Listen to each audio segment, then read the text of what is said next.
आप देख रहे हैं news daily. Carlos Usman season 2 की कहानी को आगे बढ़ाते हुए अगली 3 इकसात का खुलासा आज की एपिसोड में हम आपको बताएंगे। कार्लोस उस्मान के एपिसोड के स्टार्ट में जब हम तवक्को कर रहे थे कि उस्मान मंगोलों और यावलाक अरसलान के जाल में फंस जाएगा, तो मालूम हुआ कि उस्मान और सावची की लड़ाई का मंजर हमारे सामने था। अर्तुगरुल बरसों बाद अपने प्यारे बेटे को देखकर बहुत ज्यादा मगलूब हुए। सावची बे की वापसी से काई खानदान एक तवील अरसे तक बिखर जाने के बाद एक बार फिर इकट्ठा हो जाता है। इसके बाद उस्मान ने कबूल किया कि बाला खातून वो उम्मीद की रोशनी थी जो इसने अपने पूरे सफर में अपने दिल में रखी थी। अर्तुगरुल उस्मान को किसी भी किस्म की जिम्मेदारियां सौंपने में कोताही कर रहा है, जिसके नतीजे में उस्मान नाराज हो जाता है।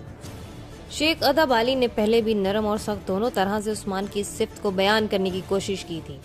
अब जबकि सिपाहियों के सरबराह के तौर पर उस्मान से जिम्मेदारी छीन कर सावची को दे दी गई है और कुनिया में सफीर के तौर पर भेजे जाने से इनकार किया गया है, उस्मान ने इस सूरत हाल में खुद को बहुत अच्छी तरह से कंट्रोल किया है।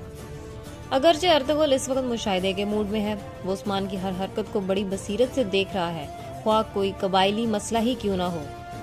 अर्तुगरुल बिल्कुल वैसे ही कर रहे हैं जैसा सुलेमान शाह ने इनके साथ किया था।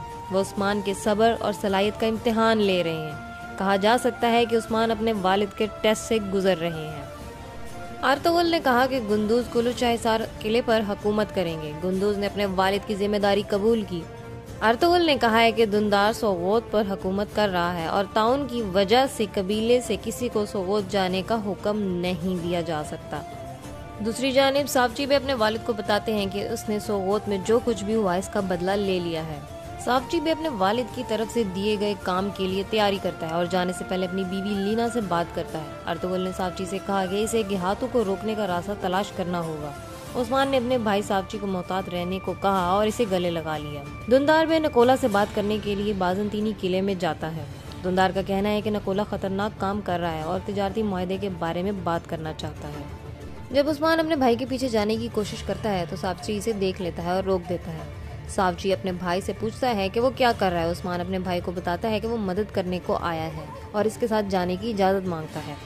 दूसरी जानब नकोला का कहना है कि वो उस्मान के किए की वजह से वो तुर्कों पर अब भरोसा नहीं कर सकता। दुंदार का कहना है कि इसके पास अमन का मुआहदा है, लेकिन नकोला जवाबी कार्रवाई का मुतालबा करता है। दुंदार के कहने के बाद नकोला ने मुआहदे पर दस्तखत कर दिए। दुंदार के मुताबिक नकोला के हर जगह जासूस हैं। उस्मान का कहना है कि इन्हें नकोला पर भरोसा नहीं करना चाहिए। दुंदार का कहना है कि उस्मान ठीक कह रहा है। अर्तुगरुल ने उस्मान को मोहतात रहने को कहा और खाना शुरू कर दिया। सावची बे गिहातू के पास जाकर कहता है कि मोंकी जिंदा है। गिहातू सावची पर यकीन नहीं करता। सावची का कहना है कि जिन लोगों ने मोंकी को अगवा किया है वो गिहातू को मारना चाहते हैं। गिहातू सावची को और भी गौर से सुनने लगता है। सावची का कहना है कि उस्मान कसूरवार नहीं है और गिहातू से मोंकी को लाने के लिए 3 दिन का वक्त मांगता है। सावची बे ने गिहातू को खबरदार किया और कहा कि यह मंगोलों के दरमियान तख्त की लड़ाई को छुपाने के लिए किया गया था। गिहातू सावची की बात को सुनता है और इसे 3 दिन की मोहलत दे देता है। सावची और इसके सिपाही खुफिया तौर पर गार में जाते हैं जहां मोंकी को कैद किया गया था और फिलातियुस और निकोला सोगोत आते हैं। निकोला बताता है कि सोगोत में जो कुछ हुआ इसके कसूरवार तुर्क हैं और वो अर्तुगरुल के कमरे में चला गया।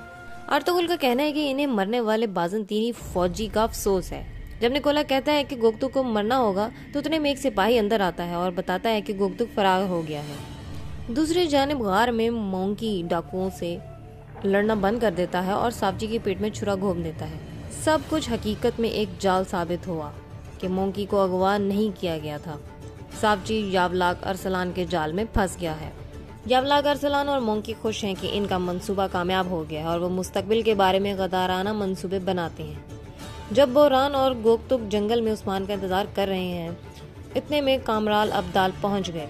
कामराल अब्दाल ने सिपाहियों को एक नक्शा दिया और इसे उस्मान को देने को कहा। उस्मान नक्शे को देखता है और समझ जाता है कि सावची कहाँ है।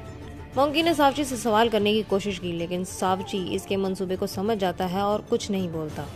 दूसरी जानिब निकोला कहता है कि या तो उस्मान गोगतुक को बाजंतीनी किले में ले आए या फिर तमाम तुर्क इसकी कीमत अदा करेंगे। कामराल अब्दाल मंगोल बेस पर आता है और गिहातू का मुकाबला करता है। गिहातू कामराल को मारने का हुक्म देता है, लेकिन कामराल बोलना शुरू कर देता है। कामराल अब्दाल ने गिहातू को खबरदार किया और इसे वापस जाने को कहा। जब गिहातू कामराल को मारने ही वाला था कि जलजला आ जाता है और मंगोल फौजी जख्मी हो जाते हैं। उस्मान सावजी को बचाने गार में आ जाता है। दोनों मोंकी को लेकर रवाना होते हैं। उस्मान का ख्याल है कि इसके पीछे यावलाक अरसलान का हाथ है। अर्तुगरुल की बीमारी दोबारा शुरू हो गई है। अवाम को मंगोलों से होशियार रहना चाहिए। इसी दौरान खबर आती है कि गेहातू तकरीबन कबीले पहुंच चुका है। बामसी ने सबको डिफेंस लाइन पर भेज दिया। गेहातू और मंगोल फौजी कबीले की तरफ आहिस्ता आहिस्ता बढ़ रहे हैं। यावलाक अरसलान जो कि कबीले में मौजूद है, उसका कहना है कि गेहातू जंग से पहले बात करना चाहता है। बामसी और अरसलान बहस करते हैं। गेहातू आहिस्ता आहिस्ता अर्तुगरुल के खेमे के सामने आता है और पूछता है कि यावलाक अरसलान क्या कर रहा था। यावलाक का कहना है कि वो जंग को रोकने के लिए यहाँ आया था, लेकिन अगर गेहातू अपने बेटे को वापस नहीं ले जाता तो वो काइयों का खून पी लेगा। दूसरी जानिब हेलेन, जो कि सूफिया की नौकरानी थी, चुपके से महल में आती है और निकोला से बात करती है। वो निकोला को बताती है कि उसको किला कुलुचाइसार के बारे में मालूमात मिली है।